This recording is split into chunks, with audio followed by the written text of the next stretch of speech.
If it's not studying, if it's not holidays, then it's something like Vanguard EX coming out. How am I always late with these set breakdowns? God damn. I swear, I will be on time next time. It's just, shit keeps coming up, man, and I'm pretty sure I have nothing for the next set release, so I should be fine, but anyway, hello, welcome, set breakdown time. It's a couple weeks late, but I guess it's still okay. So today we're going to be taking a look at V-BT06. The meta-analysis will go up after this. I am kind of cycling between these regular Vanguard videos and Vanguard EX stuff, so I need to start recording more of these regular Vanguard videos, but I mean, EX has been a pretty good way to make content, especially featuring like interesting decks and stuff, and you know, actually just a lot of cool ranked gameplay. Before we begin though, do make sure to follow me on Twitch to be notified of when I go live, because I have been streaming Vanguard EX at least 3 times a week. Now that the hype died down, when the game released I was streaming every single day, but now I am going like about 3 times a week for like 2 or 3 hour streams, so not too long. When the game came out I was streaming for like 7 hours on end, so it was pretty crazy. But yeah, so make sure you tune in because it's a really fun time. We get to talk a lot, we get to play against the viewers as well. There's a lot of stuff that I like to do on these streams, and I think it's a really cool chill experience. So if you want to, you know, just sit down and chill and talk and, you know, watch some Vanguard EX ranked gameplay and stuff like that, or, you know, the other story modes before they go up on YouTube, then you should check that out. So link is in the description as always, make sure you peep it out. But anyway, we're going to get into V-BT06. So this set was super impactful of the meta. It was honestly changed standard quite a lot. It didn't necessarily creep out a lot of decks, or well, I mean it did, but it's still, there was quite a few decks from previous sets that are still viable and are still played pretty frequently. So we're going to take a look at everything. This isn't a meta-analysis, so I won't talk about what is viable, what's not. I'm just going to talk about these 4 clans. I'm sure some of you that have been watching my EX streams are pretty sick of it though, because like I've been playing the AL, like these like 4 clans on stream pretty often, apart from DI, but even that I played a couple times.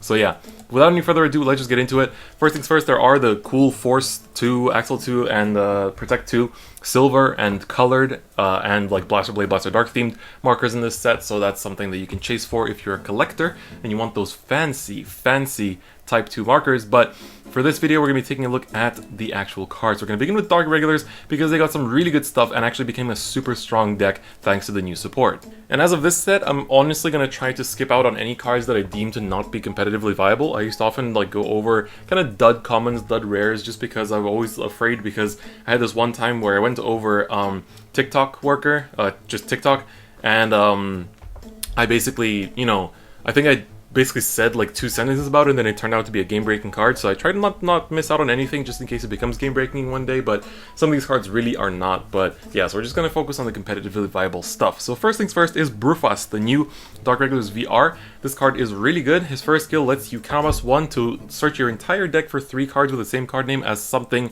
well, for the same 3 cards with the same card name, and then as long as your soul has a card with the same name as those cards, you put one of them into your hand and the rest into your soul. And so we're going to go through this set. There's so many cards in this set that you want to be targeting for this skill because they profit off of having like 2 or 3 copies of them in the soul. And so this card is super good because it's basically, it makes the engine of the deck work. Like, it's super strong. It's good in both standard and premium, and so like just the skill alone is already insanely good. Like as a first grade 3 ride is really good. It lets you set up your soul fast because you get to essentially soul charge 2 from this skill, and then I mean your other skills will already be soul charging. You got some really nice early soul charge in this set as well, so it's super good. Then the second skill is when he attacks, if you have 2 or more grade 3 cards in your soul, then you can retire one opponent's rear guards, and he gets the power and crit of that unit until end of that battle. So that's pretty good because if you're playing against something that uses Force 2, you can actually retire something on a Force 2 marker and get 2 crit, for example, and then obviously you're going to be mostly retiring like grade 2s and 3s to get the extra pump, and that extra pump can be pretty significant because you can go from just, you know, a 12k or a 20k into like 32, 33. And especially playing against like force matchups, retiring at grade 3 basically puts you into magic number territory.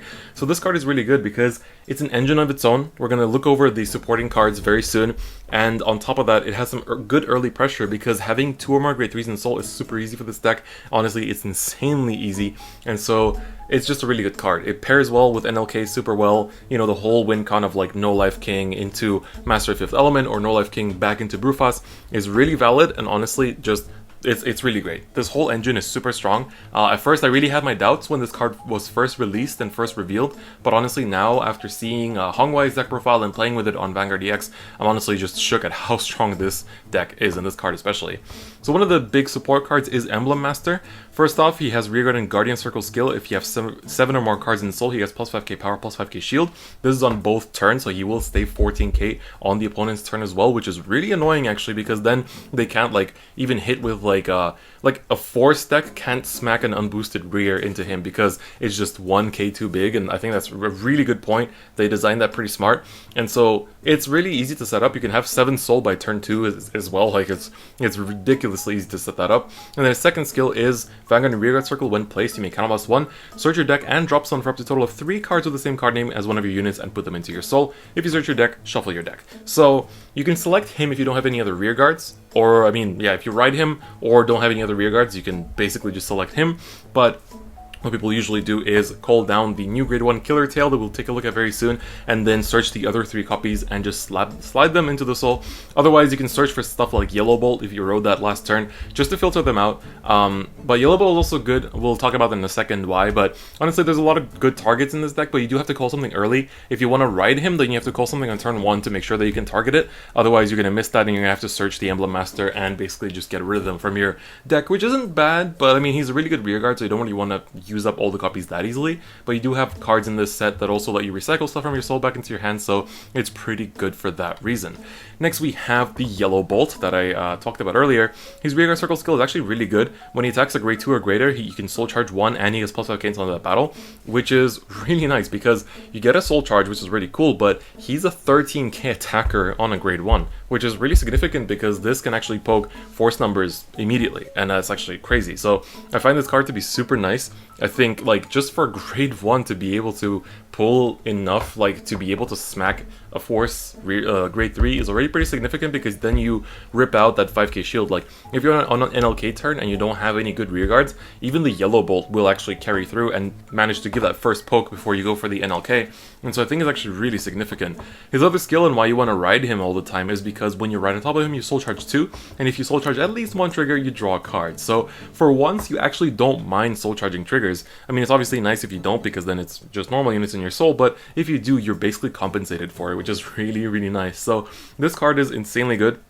You definitely want to ride this first, and then he can either stay as a poker, or you can just search him out with the Emblem Master immediately, and then make sure they don't have any more in your deck. But keep in mind, you do lose your, like, quite a big part of your 10k shields that you could be drawing into throughout the game, and so you're kind of sacrificing that in that aspect. But I mean, if you search any grade 3, then that is, I mean, any grade 1, then you are losing out on that as well. Now, one card that is not seeing that much play, unfortunately, is Number of Terror. So Rearguard Circle and Guardian Circle, when placed, if your Soul has 10 more cards, he gets plus 10k power, plus 10k shield until end of turn. So it's alright for the shield effect, and the fact that this has no cost is quite nice. Like the fact that it's just a 22k beater with no cost, just to have 10 or more Soul, is pretty nice. But normally you don't have 10 Soul until, I mean, you can have it by turn 3 if you got your pieces early, but if you don't, you're looking at like turn 4, you know, worst case scenario, which is a little bit slow. And the problem is that right now Dark Regulars in both Standard and Premium has so many good grade 3s, like so many, and we still have 2 more in this set to take a look at. Like I'm telling you, there's so many good grade 3s in Dark Regulars that it's become really cutthroat on which ones you can play and can't play. And honestly, I don't think that he makes the cut, because he's just a little bit behind in that sense, because his second skill doesn't help him that much either. It's when he attacks the Vanguard on Rearguard Circle, if you have 10 or more cards in Soul, then you suck up one of your rearguards into your Soul to draw 2. Like, it's nice, right? It would have been really good if it released in the last set with Dantarian, because that would have actually carried that deck pretty well, I think. But right now, we have 2 more really good grade 3s in this set that just make it not worth it to run Number of Terror, in my opinion. So, unfortunately, he doesn't really make a cut, but maybe in the future he will. So here is one of those really good grade 3s, which is Hope on Damp. Vanguard and Rearguard Circle, when placed, if your Soul has 20 or more cards, until end of turn, when your opponent would call from hand to Guardian Circle, they must call cards with total original shield power at the same shield power 20,000 at the same time. So this skill might be a bit confusing, so let me explain. Essentially what he says is, for no cost, as long as you have 20 or more Soul, you're basically making your opponent have to guard with 20k shield value. So this either means that, like, you can still PG, don't get me wrong, you can still PG, but if you want to PG, you have to drop the Perfect Guard, pay the cost, and then put another 20k shield. So either a heal or like a crit and another 5k like guard, or like 2 10s or 4 5s, you know, or like anything in that combination, it has to be 20k. So even if you PG, you still have to put a 20k down, which is really strong. So because 20k is your highest shield power, and so you're gonna be trying to guard everything with 20k. But keep in mind that this is for the whole turn, so if you put this down on an NLK turn, like, they have to deal with the NLK and the thing that comes after that. If it's a Master of 5th Element, they have to take care of so many attacks to be able to guard. But keep in mind, I mean, if they go to Master of 5th Element, they don't have as much power. But Hope on Damp is a really interesting card. Only usually played as like a one-of, if even. But when he is played, I think he's super threatening. And the fact that you can, like, you don't know if your opponent's playing this card or not, can really affect how you guard throughout the game. But honestly, I think a lot of decks try to finish off Dark Regulars before they can get to this card, because the moment they get close to 20 soul, or the moment I think you see them reaching for 20 soul, I think that's when it gives it away, because a lot of DI players can actually stop at like 13, 15 once they've hit the threshold for like NLK Master 5th Element. So when you see them reaching beyond that, which is pretty dangerous because you get really close to deck out, then you know that they're playing Hope on Damp, and then you really need to be careful with your shield, because the other thing is, it says original 20k shield, so that's the problem in that cards like Dieliner do nothing. Like, Dieliner would have been great against this because you can just guard with 2 grade 3s, but because it says original shield, and that's not their original shield, it doesn't work. So Hope on Damp is honestly a really, really good card. Next up is the Return of CanYouSayG. When retired from Rearguard Circle or Guardian Circle, you may count +1 to put him into your soul. So it's just nice. I mean, it's not as crazy as the last CanYouSayG, the original one, but he's pretty okay for that. I mean, essentially giving a soul charge for count +1, not the best thing, but it's kind of like the Vrukalakas, but with a cost, you know, on Guardian Circle at least. But then his in-soul skill is, when your opponent's rearguard is retired by your card's effect, you may bind him to draw a card. I think this will work better in Dantarian, because that runs a lot of retiring cards. I don't think this is that good in the Brufas NLK build, because you don't focus on retiring apart from the Brufas himself. But yeah, it's kind of nice, but, you know, like, you could technically search him out with Brufas and Emblem Master and stuff, but then, you know, having to bind him for a draw isn't all that great, because you're already running low on deck, so you don't actually want to use a lot of these draw skills too much unless it's in the really, really early game. So, but the thing is, you won't get to set him up consistently until the mid to late game, so that's where he kind of falls in power, in my opinion. So, interesting card. I think he will come back at some point, but right now in the current DI build, I don't think he's all that viable, unfortunately. And then now we have the other really good grade 3, which is Variance Drag Form. So not Luard, but Drag Form nonetheless. Vanguard and Rearguard Circle, when placed, you may count +1 and put a card from your damage zone into your soul, put a grade 2 or greater card from your soul into your hand, and put the top card of your deck into your damage zone face down. So this card does a lot of things, but basically, it lets you grab something that went to damage that you want in your soul. Like, let's say if you got 2 copies of, I don't know, like a certain card that you need to get a 3rd copy of into your soul for the win con, then, I mean, spoiler, but then you would grab it from the damage. There's 2 cards that can do that, and then you would also be able to recycle one of your grade 2 or greater from your soul into your hand. So you can grab your Brufas, your NLK, your whatever you need, really, or you can grab one of your grade 2s. Like, if you want another Emblem Master or something, you can grab it, because this card doesn't have any soul threshold. You basically just need to place it, then use the skill, and that's it. And so he's very flexible. I see a lot of lists running him at 1 or 2 because he's a good tutoring card, and the fact that you can also search him out, and also, I mean, the deck can search out anything really, but you have to have something, you know, the copy of it in the soul. So you usually don't search out the drag form, you try to draw into it eventually. But yeah, it's really strong. He can also recycle himself if you need to, but I mean, you usually won't do that. But regardless, really good card. It's just good tutor card, and honestly, like, I see this card being played quite a bit right now, and so I think it's definitely quite strong.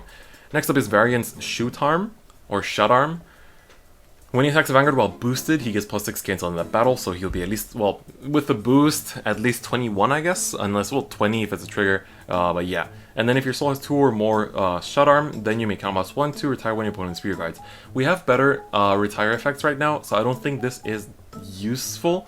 I think it's borderline competitively viable, like maybe, but I think you don't really have the options to play this. You do have a reliable countercharger now, but even then, you do counterboss quite a lot in this deck, so I don't think this is worth it. So this is one of the cards I probably would skip from now on.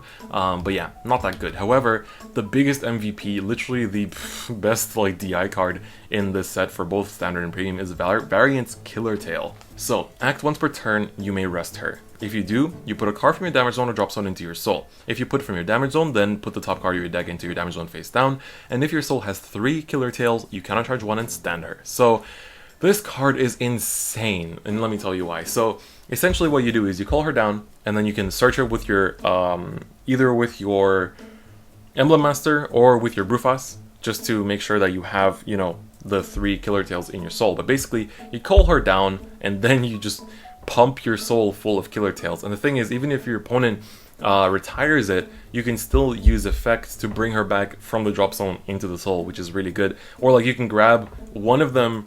Actually, no, you can't actually grab one of them because the drag form only lets you take grade 2 or greater. So you have to actually bring it back in some way. Yeah, that's pretty difficult actually. But anyway, like this card is insane just because of the fact that you get to soul charge 1 pretty selectively, because you either take something from your damage zone that you usually want, or you take something from your drop zone that either you guarded with or you soul blasted or something like that. And then if you have the 3, which is pretty easy to achieve because of Emblem Master and Brufas, you countercharge 1 and stand her so she can still boost. Like, it's a once per turn effect, but if you have, like, I mean, you won't have multiple of her because you have to have 3 in the soul, but the fact that she still stands so you can boost her is just insane. It's really just the best card. Like, she provides so many resources, she gives you soul, she gives you countercharge. It's just so good. Like, honestly, insanely good. Next is a pretty interesting card. I would normally skip this, but I think it's actually kind of interesting, which is Rigor Twister. If your soul has 2 or more Rigor Twisters, he cannot be retired by card effects and gets plus 15k power. Now, there's a grade 1, I believe, that has the same effect, but only 10k power, but she's kind of interesting because you can just actually put 2. So you can use Brufas to, for example, search 2. I mean, well, you have to have 1 in soul. Yeah, I guess it's pretty difficult. You'd have to essentially have, yeah, just 2 of them in the soul, and then be able to like set up 2, and they stay 27 on your opponent's turn. So that's the only reason why I find it a bit nice, because he can't be retired by card effects, so your opponent just can't really hit him unless they commit one of their big attacks into him, which is not that optimal in a lot of scenarios, unless they're playing something like DP or Narukami that can, you know, just damage lock people and then be able to just like swing at rears with big numbers. But yeah, so Regular Twister is interesting. I'll go over the grade 1 in more detail when we get to it. Next is Icicle Resistant. I initially thought this card was pretty bad, and then Hongwai was like, nope, she's good, and I was like, okay, then she's good. And I tested her myself, and she is actually good. So when she's retired from Guardian Circle during the battle, she intercepted, specifically, you put her into your soul. So it has to intercept, can't be guarded with from hand, so you do need to set her up early. But then, when she's in the soul, you can bind her, and one of your units gets plus 10k power until end of turn. So that's pretty nice because you can actually set up a crazy kill turn with Master 5th Element and NLK by basically putting 1 Icicle Resistant on each of your front or rear guards. You essentially get to restand those, you know, with the Master 5th Element, and they're going to keep their big power. So she's actually pretty good for that reason, because she helps you set up the kill turn pretty well. You can also, like, put 2 of her or 3 of her skill on the same unit, so that's actually also really threatening. And so she's quite good because you can basically just like intercept with 1 and then search the rest of them with Brufas or the Emblem Master, and then you have your win con set up because you're able to just push out huge numbers for multiple attacks, and that's really, really good. Now, we'll quickly go over the Variance Mega Wing. So this is the grade 1 that I mentioned. So if you have 2 or more Variance Mega Wing in your soul, she can be retired by card effects and gets plus 10k. So this is static. I mean, it stays for your entire game, basically. She'll be 17k on your opponent's turn 2. So that's pretty interesting. I haven't seen her played yet, but I think maybe she'll have potential, but you don't really care about these kind of effects right now in DI. So maybe in the future. Then finally, the win con for DI right now is Variance Hard Leg. That's an interesting name, but his skill is Rearguard Circle when placed. If you have 3 or more cards with the same card name for 3 different card names until end of turn, in your soul. Until end of turn, when your opponent would call from hand to Guardian Circle, they must call 3 or more at the same time. So even if they PG, again, they still have to call 2 more cards from their hand. So this is basically like the Spinning Valiant, but it's a variant instead of Valiant. But if you're confused by the wording, it basically means that you have to have 3 different types of cards, 3 copies each in your soul. So for example, you have 3 Killer Tails, 3 Yellow Bolts, 3 Emblem Masters, and you're good. So in your soul, that is. And then when you place this card, you will be guard restricting for that turn. So on an NLK swing, this is massive, because not only do they have to PG your fat extra crit attacks with NLK, but on top of that, they have to guard with 2 extra cards like to boot, and if you're going for the Master 5th element, it's even stronger. So this card is the win con for Dark Regulars right now. Most players play around 3 of him because you don't really need to play anymore, because you just need to draw into 1, and you can bring him back from the drop zone as well and stuff like that, and like search him from the soul with a drag form and stuff. So really good card. He's just absolutely insane, and so yeah, great win con, great support for DI in general. God, I've been talking for a while. Because I've tested this meta a lot, so I guess this might be a pretty long set breakdown. But yeah, anyway, before we waste any more time, let's move on to the next one. And here we go, the top dog of the meta, Hyuga. So Samurai Chieftain Hyuga. Murakumo got insane support in this set, and it all begins with this new VR that initially people were like, I mean, he's strong, but is he gonna be really that good, you know, and stuff like that. But turns out he's insane. So let's just get into it. Hyuga's skill is, first off, act once per turn, you may count +1, search your deck for any card with the same grade as one of your opponent's units, call it to rearguard circle, shuffle your deck, and change the card name of all of your and your opponent's units to this unit's card name. So what this does is, if your opponent has grade 2s and 1s, like let's say if you go first and your opponent only has grade 2s and 1s on their board, you can search for any grade 2 or 1 in your deck. Anything, literally anything. It's crazy. And then if it's turn 3 and they have a grade 3, aka their Vanguard, like even if they don't call anything, you can select their Vanguard that's a grade 3 or a grade 2 and just search that card. So search for any card of that grade, and it's crazy. And then the reason why it changes the card name of all of your and your opponent's units is because of that second skill, which is Act Vanguard Circle. You may Soul Blast a grade 3 and return all of your opponent's rearguards with the same card name as your and your opponent's other units to the deck and shuffle it. This is insane. Also, I should mention there is an errata. The first skill only changes the names for this turn. It's not for the full game. It's only for that turn, so there is a misprint here. But yeah, this is insane because you get to tutor for basically anything. You also get to wipe out your opponent's board, and then changing your units' names to Hyuga will also do a pretty big thing that we're going to look at in just a second. So keep that in mind, because that's the most important part of this card. So field wipe, extra tutoring for basically anything. Don't forget you have the Shirayuki engine to be defensive as hell as well, and like Million Rat and stuff like that. Also, an interesting interaction with Million Rat, I should mention, if you use a Million Rat to search another one, you know, the skill does say that you can't search another one if there's another one already on the board, but when you change their names to Hyuga, they're no longer Million Rats, so you can still use the skill to search a third Million Rat because they are Hyuga. So this is pretty insane. That's a pretty insane part of the skill, and it's honestly just super threatening. But yeah, let's take a look. Also, that second skill, you would think that you would need to wait until turn 4, which you technically still do, but you do quite a bit of random soul charging in the deck. But thing is, otherwise, you don't have to rewrite for this skill, and we'll take a look at why in just a moment, but please do stay patient. Second card we're going to take a look at is Covert Demonic Dragon Hyaki Vogue. So he makes a return, has an Act Vanguard Rearguard Circle skill. Once per turn, you make an +1 and discard a card. Search your deck for up to 1 Hyaki Vogue, call it to Rearguard Circle, and shuffle your deck. If you have 5 or more units, all of your units with the same card name as this unit get plus 10k power until end of turn. So you would think, oh, well, I gotta search a bunch of Hyakis just to get that power. No. What you need to do is use Hyuga to change your whole board into Hyugas and search Hyaki Vogue from the Hyuga, or call it Hyaki Vogue before you use Hyuga, and then everything is Hyuga. And so you use the skill, you don't play any more Hyaki Vogues, you can maybe play a second one just so you can search it, and then every single card on your board gets plus 10k power.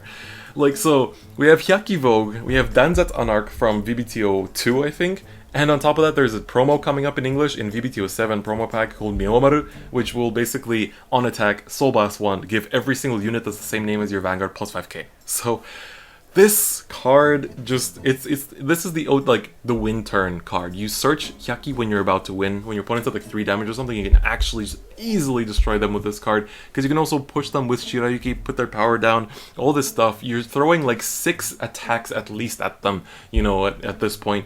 So this card is just insane. So putting a 10k buff on every single unit is just insane. It really is insane. And like, if you play 2 and you drew into one and searched the other one, you can make it 20k. Like, you don't need to find the Hyaki Vogue to do this skill. That's the greatest part. So absolutely insane. Now, we don't have Myomaru yet, so people are trying out different grade 2s for the meantime. One of them is the Spellhound, whose skill is Vanguard Rearguard Circle. When placed, you may Soul Blast 2. Search your deck for another Spellhound, call it the Rearguard Circle, and shuffle your deck. Increase or decrease that unit's and this unit's power to match your Vanguard's power until end of turn. So, I find this a bit interesting because, so I mean, the most obvious thing is if this is on an Axle Circle, it will increase that Axle Circle's power. But if you've been giving extra power, you know, through something like Danzet's Anarch or something, then this will also increase in power. So Spellhound's a pretty interesting card. I'm personally quite iffy on it because I think it's a bit situational, and that Soul Blast 2 is pretty steep when you want to be using it for Shirayuki.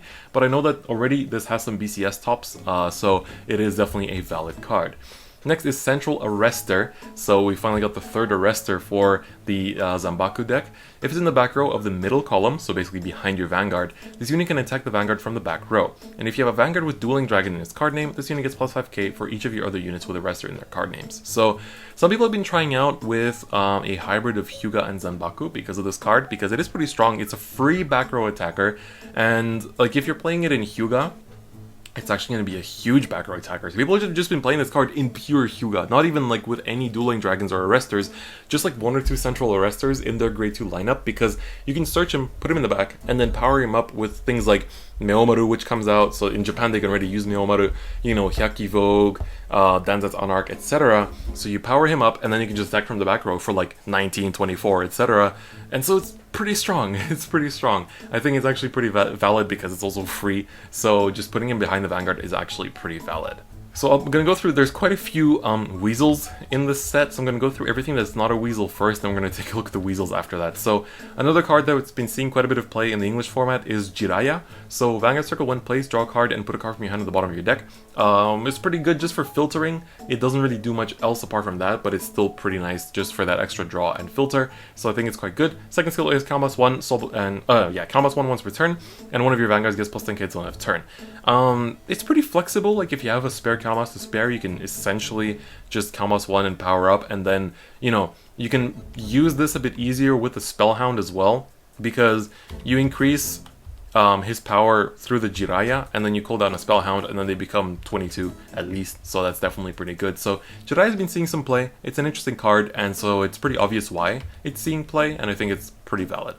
Next is Stealth Fiend One-Eyed Nudo. This card is also really good because it has a skill. Continuous Rearguard Circle. If you have another unit with the same card name as this unit on your Vanguard or Rearguard Circle, this unit gets boost, and at the end of each turn, if you have 5 or more units, you put them into your soul and draw a card.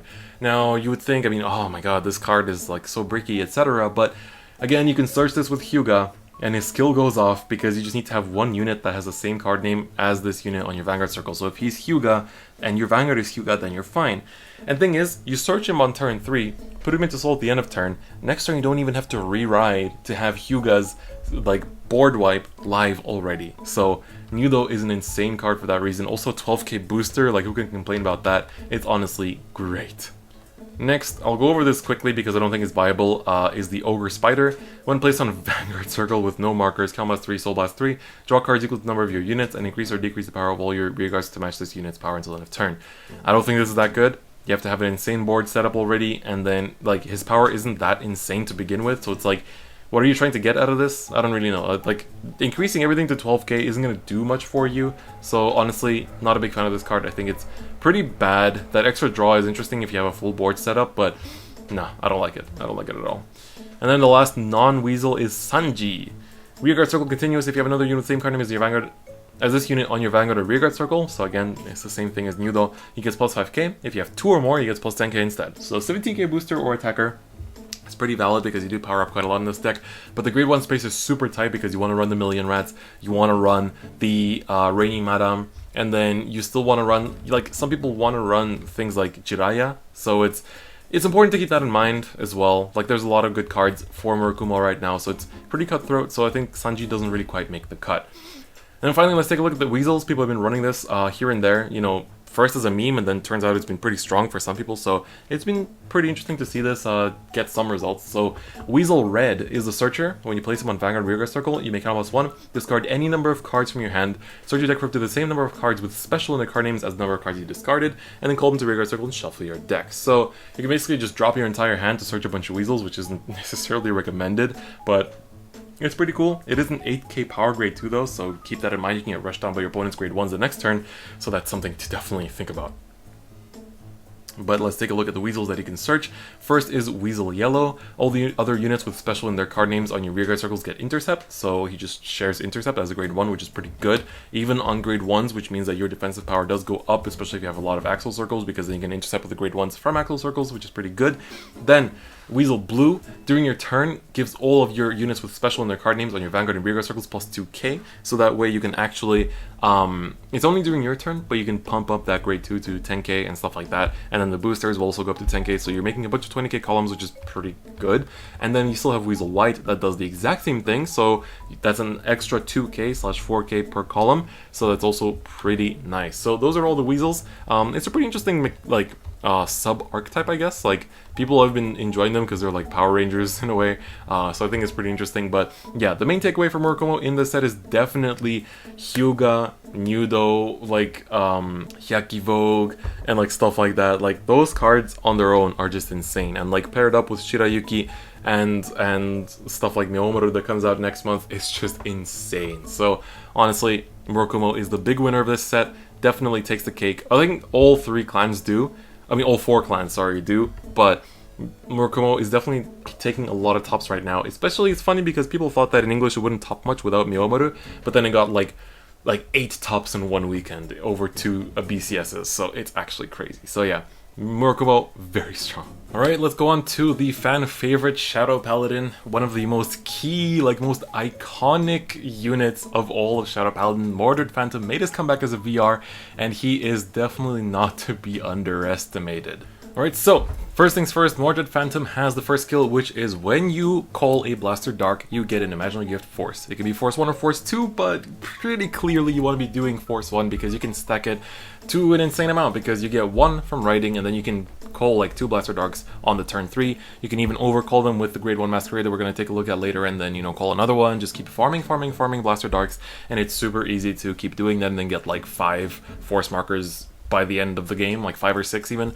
So really good for that reason. It's honestly super strong, and Force 1 is definitely the way to go because that way you can power scale pretty easily. I've had some games, especially on Vanguard EX, where some opponents do go for Force 2 if they've rushed me to 4 early, but I don't know if that's that viable, because then it's good if you're going first and you crit your opponent early, because that way they're forced to guard every single attack if you can just get 3 Force 2s on the front row. But that way you're losing in the power scaling, and then if you don't win that turn, you basically lose because there's no way to keep scaling, and you just kind of fold because even your Danger Lunge doesn't do much, etc. So yeah. Then the second skill is when he attacks, if your opponent's Vanguard is grade 3 or greater, you may count +1 and stand all of your Blaster Darks, and they get plus 10k until end of turn. So that one does not work if you're going first, which is a nice clause, otherwise it'd be way too broken, but it's a really good skill because essentially you just get to, you know, swing with your like 30-40k Blaster Darks and then restand them for another like 40-50 on top of that. So really powerful. It's a really aggressive deck. It's pretty simple to play, but that doesn't mean that it's bad. It's honestly a super strong deck, one of the best for this meta in general, and honestly it's kind of the main, you know, the most popular deck in the meta. And even with V-BT07 released in Japan, it's still super popular. So many people are bringing it into tournaments and stuff like that, so it's really strong. It's crazy strong. I honestly think that this is one of the best decks. However, this is the first time ever that a clan has gotten 2 VRs in one set, and Shadows did get their second VR in the Nullity Revenger Masquerade. So Masquerade has 2 skills. First is continuous, which is Vanguard Rearguard Circle. When he attacks a Vanguard, he gets plus 3k. So he does swing for magic numbers against every grade 3, which is good. So there's nothing much more to ask. Even if you have a main or Swordbreaker behind him, he's going to swing for magic numbers, so that's quite good. However, the first skill, which is the most important one, is when placed on Vanguard Rearguard Circle, you look at the top 7 cards of your deck, reveal up to 1 Mordred Phantom or Blaster Dark from among them and put it into your hand and shuffle your deck.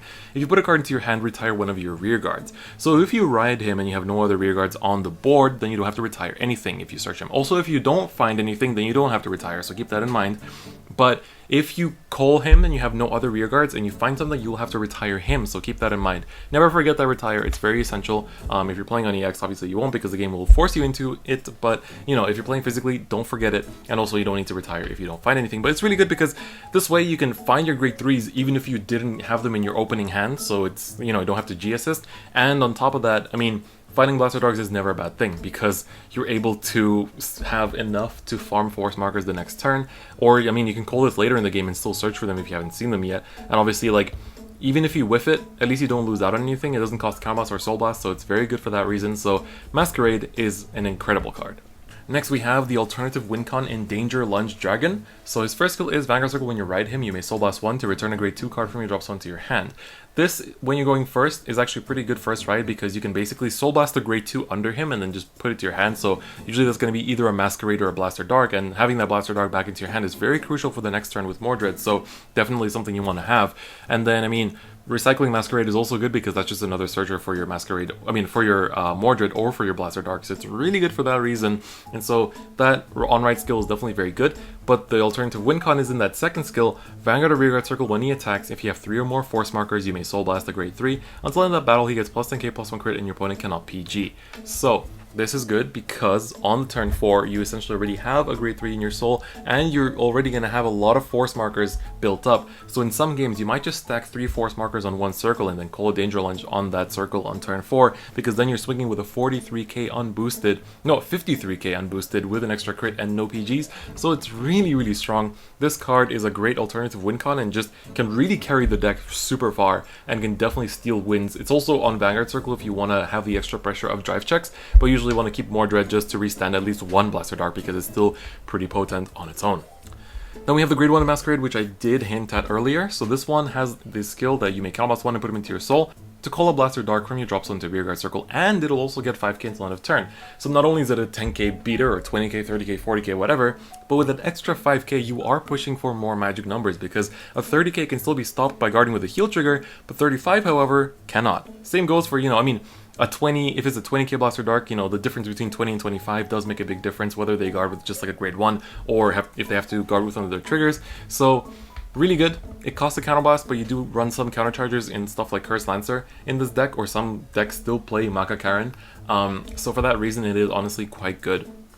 And I think that this card is really good in letting you farm the extra Blaster Darks, because you can call a Masquerade over your current Blaster Dark, have it go to the drop zone, then use Masquerade to call that Blaster Dark that you called over back, get another Force Marker, and you have that extra 5k to boot. So really, really good. And on top of that, he gets plus 3k when he boosts, so that's actually pretty significant, because it's the difference between having a 23k versus a 26 and stuff like that, which might not sound like it matters, but it does actually matter against some, like, especially if you're swinging at rears, or like depending on the state of the game. But I think it is pretty cool. I do like this card quite a lot, and so that extra 3k from boosting does matter, because it also doesn't have to be when it boosts a Blaster Dark. It can be when it boosts, for example, a Danger Lunge. So stuff like that is pretty nice, and I do like that quite a lot.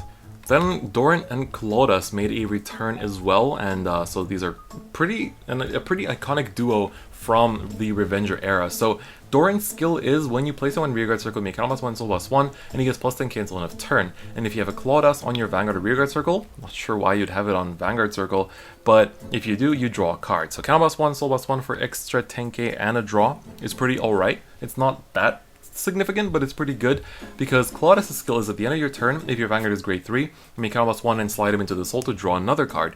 But if Doran is on your Vanguard or Rearguard Circle, again, like, that won't be on Vanguard Circle if you need to have your Vanguard to be grade 3, so I'm not sure why that is in the text, but if they are, if he is, then you countercharge 1. So this entire play essentially only costs Counterblast 1 to draw 2, but you do lose the card from your board. So I think it's quite good. People would say that it's, like, they're debating if this is better than Maka Karen, because, like, you don't, in neither of the plays, at least with Maka Karen, it's essentially just Soul Blast 1 for a draw 1, whereas Doran Claudas is Counterblast 1 for extra 10k draw 2. So it's interesting, because the Soul Blast is refunded, but only one of the counterblasts is, so it's still counterblast 1, so it kind of depends on the build. I think it kind of depends on the build. I'm not sure, like, they haven't really seen too much play. I think there was one topping list with them, but that was about it. But yeah, I think they will see some play in the future, but right now, the decks just don't really favor these cards, and the only countercharge you really need is the Curse Lancer. Next we have Wily Revenger Mana. She was insane back in, late Limit Break era, but sadly now she isn't as good. She's also grade 1, so when placed on Rearguard Circle, make Counterblast 1, Soul Blast 1, your opponent has to choose one of their rearguards and retire it, and she gets plus 5k until end of turn. I don't really see this to be that good, because like the cost is pretty steep. Your opponent gets to choose to retire, and the extra 5k doesn't matter that much apart from like an early push or something. So apart from trying to like force the Blaster Dark skill if your opponent called more than one card, not that good. Honestly, not that good. I don't think she's worth it. She got a pretty big downgrade, and it's pretty unfortunate. Next up is Dubdren. Normally I would skip this card, but he's kind of alright. Once per turn, Vanguard and Rearguard act. If your opponent has 2 or less Rearguards, you can cost 1 to draw 1, and he gets plus 10k. Like, I've faced this in ladder where somebody was using like 1 or 2 of him, and then, I don't know, I guess for that extra draw it's fine, but I think I just see it as like a budget option to Swordbreaker that's like super restricted in use, and I think maybe in like, I think the only deck I can see it in is PBD Control, because at least in PBD Control you can actually like have this condition be set pretty often. So I think in PBD Control this will see some play because it's like an extra use of Swordbreaker. But yeah, that's kind of the only place I see it in. I'll go over some more cards that are good for PBD Control later. You should check out the article by CanYouSayG because he goes over that in much depth. I'll put it in the description. If I don't, remind me please. But yeah, next up we have Gloomy Crescent. When placed, combos 1, soul blast 1, your opponent chooses one of their rearguards and retires all of their rearguards in the same column as that unit. Actually pretty strong. It's actually not too bad, I think, because, I mean, it's going to be good against your force and protect matchups, but Axel usually only has 1 unit per column because, you know, it's Axel. So it's good in those kind of metas, but right now when we're in an Axel meta, I don't see this performing much, but I wouldn't forget this card. I think this will come back at some point depending on what the meta is. Because Combos 1, Soul Blast 1 for Pop 2 is good. Like, Kagero has a steeper cost for that, and they still play it, so it's pretty good, I think.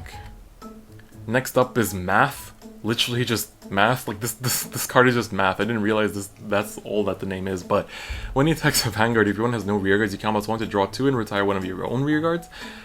It's actually not bad. Like, again, these rares are not bad. It's just that we have better cards right now, but I think, like, budget shadows are just looking better and better because you can pick up a trial deck and pick up a bunch of these like cards that just take care of your opponent's board and draw a bunch of cards, and you're looking at a half decent deck, honestly. So yeah, Math is actually not bad. Like, both of these cards are really not bad. There's also Lacerate Crescent, which has a similar skill in that when placed, you combos 1, soul blast 1, and your opponent has to choose one of the rearguards and retire all rearguards in the same column. So having that on both grade 1 and grade 2 is really good for budget players. I don't think this will see like competitive play for now again, but especially on a grade 1, it makes it a bit more flexible, especially if one day, I mean, God forbid, but the whole like Nemain engine is dropped, then you suddenly open up a lot of space for cards like this. Or if you can't afford Nemain and Swordbreaker, then cards like this really aren't that bad. So I think it's quite interesting. Next is Knight of Authority Demne.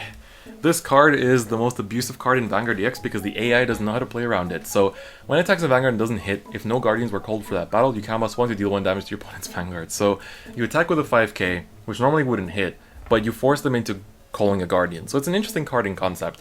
But the AI in Vanguard EX doesn't know how to do that, so they just no guard against it, and you combos 1 and deal free damage every single time. So it's pretty insane because it's searchable with Nemain, and you can just do some stupid shit with it. So I really like it for that reason. But yeah, it's a pretty cool card, but yeah, won't see that much play for now. Next is Fiend Light of Insincerity Sechnail. So this is kind of like a Trumpeter, but like on steroids and no force marker. Sorry, I take that back. It's Vanguard Circle only. Never mind. When plays, combos 1, soul blast 1, search your deck for 2 5k power cards from your deck, call them to open rearguard circles, and shuffle your deck. Yeah. If this was on rearguard circle, much better because you can tutor a Nemain and a Swordbreaker, or Nemain and a Bird or something, but wow, skip. Bad. Cool Bow, however, is a cool dog that is very important for PBD control because you get to rest 2 rearguards in the same column as him, so him and plus 1 more card, and return 1 5k normal unit from your drops onto your hand. So you can basically sack your Nemains, sack your Swordbreakers, etc., and then recycle them for free. Like, this literally just needs 2 rests, so you can essentially rest 2 cards and then sack them for PBD and stuff like that. So Cool Bow is very good in PBD control. Again, read that article by CanYouSayG because this deck is quite potent, I think, and definitely a good option for people that can't afford like more Dreads and Masquerades, etc. So it's definitely pretty good. And the final card is the End of Fortnite. This card is honestly like a good one-of in many decks. If your opponent's damage zone has 5 cards, he gets plus 20k power. So if you manage to push your opponent to 5 pretty early, suddenly they have to deal with a 8k booster, which is, I mean, threatening to say the least. So this card is definitely quite good as like a one-of in current Shadow Paladin decks. A lot of these cards are good as one-ofs basically, even if they can't be searched, because I mean, they're pretty situational, but when their situation comes up, they are insane. So that is it for Shadows. One of the best clans from this set, honestly. It just got insane support all around. It's not going to be seeing any support for quite some time, but that doesn't mean that it's going to be bad. I think it's going to continue to be super potent in the meta for a long time. I think this deck is here to stay for at least a good few months. I think honestly until Worlds. I wouldn't be surprised if it did, because it's still staying after V-BT07. I'm sure it can still stay after VEB10 as well. So definitely very strong, but let's move on to the spotlight of the show. Alright, and now for my number one of all clans, the one that actually made me rebuy the clan after selling the deck, which is Pale Moon. So I did get rid of my Golden Beast Tamer deck at some point a few months ago, and I did pick up my PGs for super cheap, like 50 cents each, knowing that Lukier was coming, and then, yeah, I got pretty lucky. So, actually, there's only one card in the entire, like, breakdown we're going to go through that actually doesn't see any play, but everything else does. This will be actually pretty interesting. But first things first, let's go over the new VR. I think, like, at least half of the player base's waifu, Lukier. So, her first skill is pretty simple. Vanguard and Rearguard Circle during your turn. If you call 2 or more cards from your soul this turn, she gets plus 10k power. So, 22k beater, which is honestly already perfect. 27k on the Axels, and another 3k added if you use her second skill. But she's really good because on some games you can ride her and obviously use the second skill immediately. Some other games you'll just call her with another retweet that we'll take a look at later, being your first ride, and then just like soul her in and then take her out for next turn. But so that extra 10k is really nice because it's so free. Like 10k for nothing basically, gets around defensives and is honestly just great. Her second skill though, and the main reason why she's such a great card and why the Silverthorn deck is so powerful, is once per turn Vanguard Circle, you may counterblast 2 and discard 1. Call any number of cards with Silverthorn in their card names from your soul to Rearguard Circle, and all your front row rearguards get power plus 3k until end of turn. So this card is insane for that reason. So obviously your opponent has to give you 2 counterblast, that's one thing to consider, but it's so easy to get soul in this deck, and all the Silverthorns are so good that this is just like, it's like playing pendulums in Yu-Gi-Oh! Without actually using pendulums. It's like, it's so strong because you can essentially like, you can fill up a whole board with this. You can have an empty board and you just fill it up just like that, counterblast 2, discard 1 for a full board, and then suck it back into the soul for next turn, and you can just go at it again with yet another Axel Circle after rewriting, because that's how easy it is. This deck is so consistent, it's so crazy, and Lukier just makes it all work. But we're going to take a look at what makes it so consistent with the following cards. First things first, we have Lillian. So her first skill is Vanguard and Rearguard Circle. When placed from hand, you may counterblast 1. Search your deck for up to 1 card with Silverthorn in its card name, put it into your soul, and shuffle your deck. So this lets you tutor for any Silverthorn, including Lukier if you need one in soul, to just recycle immediately. It's so good, and it is a counterblast, so I mean some players will not give you that freedom to counterblast so much and you will be challenged, so you need to be careful with that. But in those matchups where you are allowed a bit more leeway, where you maybe get crit early and stuff like that, definitely it's fine to use Lillian because she will let you tutor for anything. If you're great stuck, you can basically kind of get yourself out of it. That's how good it is, and I'll explain why it is that good. Her second skill is also really not too shabby. When she attacks a Vanguard, if you have 4 or more different Silverthorns in your soul, she gets plus 10k until end of that battle. So she's 19k beater, 22k with Lukier's plus 3k applied after the call, so she beats for magic numbers against Protect and Axel, and so that's honestly really good. That's all you can really ask for, especially when right now we're in an Axel meta, so this card is just insane. Next up we have Silverthorn Assistant Irina, another very nostalgic card. Her skill is when placed from hand on Rearguard Circle, you can look at the top 2 cards of your deck, put one of them into your soul, the other one on the bottom of your deck. So it has to be 1 each.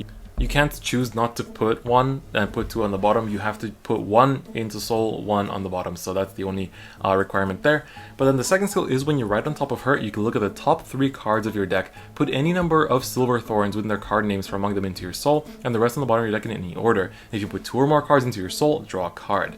So this is really good because, I mean, most of your deck outside of some triggers is Silverthorn, and so you're able to essentially just filter. You don't have to put, like, triggers and stuff into this either, because you can essentially just keep filtering for normal units and form a stack on the bottom of your deck, and then you have some cards that actually help you reach that. Like from previous sets, we have Brassy Bunny that helps you reach that stack really quickly, but we have another grade 1 that we'll take a look at a bit later that helps you go through your deck pretty quickly and reach that stack too. Now we have a few Nightmare Doll support cards. This deck is actually pretty legit. CanYouSayG has posted about it quite a bit. I'm going to be testing it on Vanguard EX relatively soon because I'm really curious about how it works, and it looks like it has some pretty fun combos to boot. So first off, we have Nightmare Doll Carol. When placed on Vanguard Circle, look at the top 5 cards of your deck, put one card from among them into your soul and shuffle your deck. If you put a grade 3 Workeroid, you may call that card to Rearguard Circle. So this is really good because you basically can tutor for any Workeroid, and there's quite a few. Obviously, all the Nightmare Dolls, Jumping Jill, stuff like that. I believe Jumping Jill is a... Let me check that. Yes, Jumping Jill is a Workeroid. So stuff like that you can tutor, and that is definitely very good, and it's for free, so definitely very nice. And with this kind of deck build, it's going to be pretty easy to get something in there. Then her second skill is Vanguard Circle. When your grade 3 Rearguard is put into your soul, you may counterblast 1 and discard 2 cards from your hand, write a Workeroid from your soul as stand, and that unit gets drive -1 until end of turn. What's interesting is that you can actually set up double Carol. As I was actually watching CanYouSayG play this deck, you basically can put one Carol in Vanguard Circle and then one Carol somewhere in the Rearguard Circle, and then you can use something like the Lion that Soul Blast 1 to put one of your Rearguards into Soul to countercharge 1, to put another Carol into Soul, and then since you countercharge, you have another Counterblast ready, and then you discard 2 to re-ride that same Carol, and then use that top 5 search skill again, and then if you ride into Alice after that, after she uses her skill to go back into the soul, then you can rewrite her and keep doing stuff like that. Or you can do it the other way around, like go into Alice first and then go into Carol again, just so you can stay on the Carol for next turn. So this is actually a pretty potent deck, I think. It's not as crazy as Silverthorns, but I think for the more like combo savvy players that really like these more intricate combos that Pale Moon offers, I think Nightmare Doll is perfect in that sense. Next is Miracle Pop Eva. Eva is the one card that I mentioned that doesn't see much play at all. So Rearguard Circle when placed from Soul, if your Vanguard is grade 3, you draw a card in Soul Charge 1. So pretty cool. I mean, it's pretty easy to get that out. Obviously nothing to do in Silverthorns, but apart from that, it is pretty strong because you do get to draw a card for basically no cost, which is nice. And then her other skill is when you're right on top of her, just like a Break Ride, you counterblast 1, draw a card, and your Vanguard gets plus 10k. So again, it's nice for the extra draws that she offers. So you basically get to draw 2 from both skills combined when you ride on top of her, but unfortunately it's just not that strong. Like, it's just not, like, the extra draws don't do that much, is kind of what I'm trying to say here. Next up is Silverthorn Breathing Dragon. So this is kind of the combo deck. Like if your opponent really gives you more than 2 damage for free, then you can basically use Breathing Dragon to push them for game. So his skill is, at the end of the battle that he boosted, if your soul has 4 more cards with Silverthorn in different card names, you may counterblast 1 and put one of your Silverthorns that this unit boosted into your soul.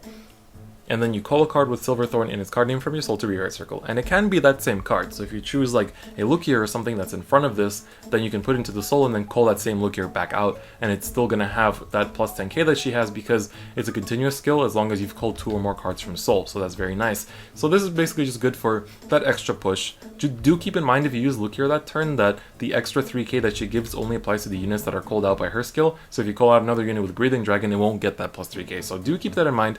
Make sure that you think about your power columns, you know, carefully. But yeah, Breathing Dragon's good. I don't know if he's a 4 anymore because like his skill is quite niche. Your opponent usually won't give you enough resources to do that much of the skill, but still quite good. And next is basically the engine of this deck, which is Dorian. She is insane. She does so many things. Let me just go over her. So Vanguard Rearguard Circle, at the end of your turn, put all of your other Rearguards into your soul, and draw a card for every 2 cards put into your soul for this cost. If you put 4 more cards, return a grade 3 card with Silverthorn in its card name from your soul to your hand, retire this unit on Rearguard Circle. So what some people do is ride her on turn 3, and then call down a bunch of Silverthorns from their hand on top of what they already had on the board. It doesn't have to be just Silverthorns, it can be non-Silverthorns too, because she takes everything. And then you get to draw a bunch of cards and grab a Lukier from your soul. Another thing that you can do, which is ride into the Lillian, and then search a grade 3, put it into your soul, let's say if you're grade stuck or something, and then as long as you have the grade 1, the Breathing Dragon, you can basically use his skill, or like you can essentially use his skill to search, to like take out a Dorian from soul, because I mean you can't call a grade 3 when you're on grade 2, but you can take it out with something like Breathing Dragon to Superior Call, and then as long as you have 4 other rear guards, you get to put them back into the soul, draw 2 cards, and get your grade 3 out from the soul, so that way you can ungrade stuck yourself, and that's really, really great. And just in general, like, this card just recycles all your cards, so stuff like Narukami can bind it, and you know, it's so good, it's insanely good. Like, Dorian makes the whole deck work. Like, she is really the MVP for this deck. Next we have Nightmare Doll Ellen. When she attacks on rearguard circle, you may counterblast 1 and put one of your other Workroid on rearguard circle into your soul. Draw a card, and this unit gets plus 10k until end of turn. So the draw and the 10k are obviously nice, but the main reason why this is good is because with Carol, she will put a grade 3 usually into the soul and then be able to actually just let you reride, which is very big. It does use up counterblast. This deck is quite counterblast heavy, so it depends on your opponent giving you some early damage. You know, maybe they don't really know what the deck does, and then they suddenly just give you a bunch of damage, and then you can do a bunch of combos that actually win that turn. So this card is definitely very necessary in Nightmare Dolls. Like, Nightmare Dolls are a pretty legit archetype. It's a legit deck in Standard, and it's super budget friendly, so if you don't really have the budget for building Lukia and you still want to play Pale Moon, like, Nightmare Dolls are a great fit. So I'm going to probably do a video featuring them on Vanguard EX at some point because I'm personally really interested in the deck, so yeah, look forward to that, but Ellen is a good card. Alright, we have a couple more Silver Thorns, starting with Romy. She is a really good card. Act, you may rest her and put her into your soul. Look at the top 3 cards of your deck, put any number of Silver Thorns into your soul, and put the rest on the bottom of your deck in any order. So again, she is the card that lets you form a stack, which is really, really good, because basically you're going to be searching out your normal unit Silver Thorns and just putting them in the soul over and over and over again, and you can basically use this card, put her into the soul, and then use Lukia's skill to call her back out, and then use her skill again to get a bunch of soul charges in one turn. And so she's just really good. She's really, really good for that one reason. She's also pretty cute in art too. I mean, gotta give props where props is due, but she's really good because you also don't have to take the trigger units as well. You can just keep putting them on the bottom, form a stack, and then keep using her skill over and over and over again so that you can actually just like power through your entire deck until you reach your stack of like double front trigger or something. So it's really good. Also, because I'm not going to go over them in this set breakdown, we did get a Silver Thorn front and crit, so you can play those if you want to. But yeah, there's something I thought I would mention. Then we have Rising Dragon, so there's another Silver Thorn. If you call 2 or more cards from Soul this turn, he gets plus 10k, so it's the exact same skill as Lukier, except it's only on rearguard circle and it's on a 9k body. But it's still very good because, I mean, it's a 19k with Lukier's extra 3k pump. It's 22, which hits magic numbers against Axel and Protect, and so it's really good for that reason. Like, it's just a solid beater, and it's, you know, it's pretty easy to fulfill that condition. The only time it's not easy is when your opponent doesn't give you the counterblast to do your Lukier play. That's about the only time. Another thing I should have mentioned with Dorian is that if you suck up Knife Juggler with Dorian, you still get the counter charge as long as the condition of having no face-up damage is fulfilled, because they both go on at the same timing, so even if he's in the soul, you can still use his skill. So that's an important thing to note. And then the last Silver Thorn card we have is Shaida. When placed on Guardian Circle, you may put her into your soul, and if your soul has 4 or more different Silver Thorns in their names, one of your units gets plus 15k until the end of that battle. So she goes from being a 5k shield in your hand to a 15k shield, and also a card in the soul. Usually you won't call her out through the skills. Usually you're just keeping her there for that like condition of like 4 or more different Silver Thorns, but you can actually call her out, and she will, I mean, still be a, well, 11/16k beater on an Axel Circle. But yeah, I mean, she's good for that guard circle skill, but not much else. But still, that's enough of a reason to play her.